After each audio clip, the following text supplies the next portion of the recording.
Di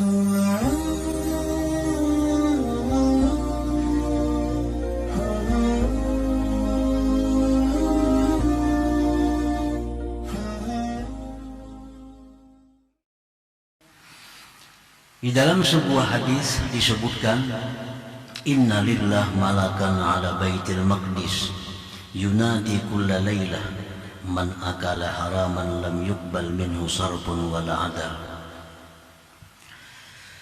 Bahwasanya Allah subhanahu wa ta'ala ada mempunyai malaikat yang tempatnya di Baitul Maqdis. Malaikat itu berseru setiap malam. Ujar malaikat itu, barang siapa yang memakan yang haram, tidak diterima baginya ibadah sunat maupun ibadah fardunya. Nah, ini syarat yang zahir. Mesti makanan kita ini halal, minuman kita ini halal. Nah, itu pun kita sudah sulit untuk memastikan bahwa yang kita makan ini halal. Cuma kita hanya berharap yang didahului dengan kehati-hatian, berharap agar Allah subhanahu wa ta'ala bisa memaafkan kalau di luar kemampuan kita, di luar pengetahuan kita, bahwa yang kita makan itu adalah makanan yang haram.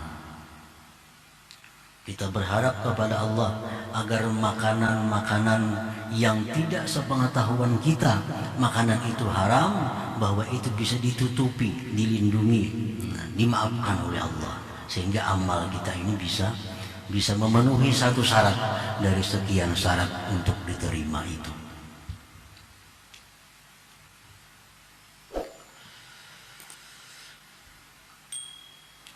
Ibnu Abbas radhiyallahu anhu berkata, la yaqbalullah salatal abdi wa fi jawbihi syai'un minal haram. Tidak menerima Allah sembahyang seorang hamba sedangkan di dalam perutnya, dalam rongganya ada sesuatu daripada barang yang haram. Di dalam hadis disebutkan lagi bahwa satu suap makanan yang haram itu mengakibatkan 40 hari ibadah kita ditolak oleh Allah. Nah, demikian sulitnya kita memenuhi syarat-syarat itu.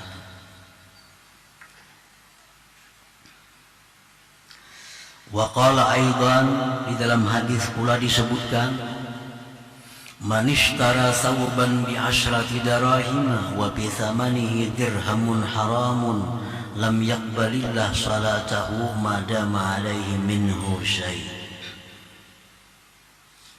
Barang siapa yang membeli pakaian 10 dirham harganya umpamanya, dalam harga 10 dirham itu ada 1 dirham yang haram, Allah tidak menerima sembahyangnya selama atasnya daripada pakaian tadi sesuatu yang haram itu. Jadi ini yang zahir,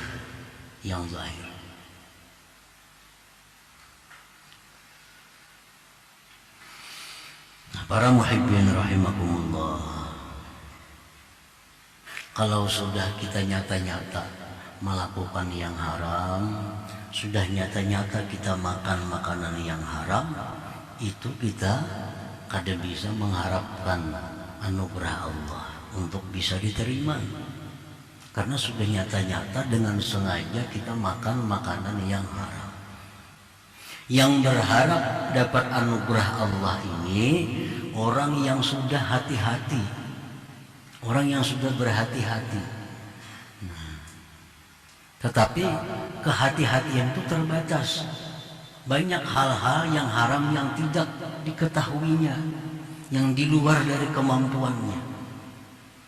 Nah, itu yang bisa berharap Allah menerima ibadahnya itu. Itu yang bisa berharap bahwa Allah memaafkannya, dari karena memakan yang haram yang di luar pengetahuannya itu, yang di luar kesengajaannya itu. Nah, kalau kita sudah nyata makan yang nyata-nyata hasil yang haram, hasil pakaian didapat dari yang haram, itu kita pakai pakaian yang dari haram ini, kita makan makanan yang duitnya dari yang haram, lalu kita berharap bahwa kita dimaafkan oleh Allah, nah itu tidak akan terjadi, tidak akan mungkin. Kalau berharap, berhenti terlebih dahulu, taubat terlebih dahulu, nah berharap kemudian. Para muhibbin rahimakumullah, contohnya yang zahir lagi, syarat kabul itu seperti ridal walidain, keridhaan dua orang tua kita. Orang-orang yang durhaka kepada ibu bapaknya, ini Allah tidak ridha kepadanya. Ridallah fi ridal walidain, keridhaan Allah itu terletak pada keridhaan ibu bapak. Nah, kalau ibu bapak kita atau salah satunya tidak ridha dengan perbuatan kita, tidak suka dengan kelakuan kita, maka ibadah kita pun tertahan, tidak akan bisa sampai ke hadirat Allah, karena ridha Allah tergantung kepada keridhaan mereka. Orang durhaka lawan ibu bapak, lalunya ahli ibadah, ibadahnya sia-sia. Ahli ibadah, ahli wirid, ahli tahajud, puasa tiap hari, tapi dengan ibu bapak durhaka.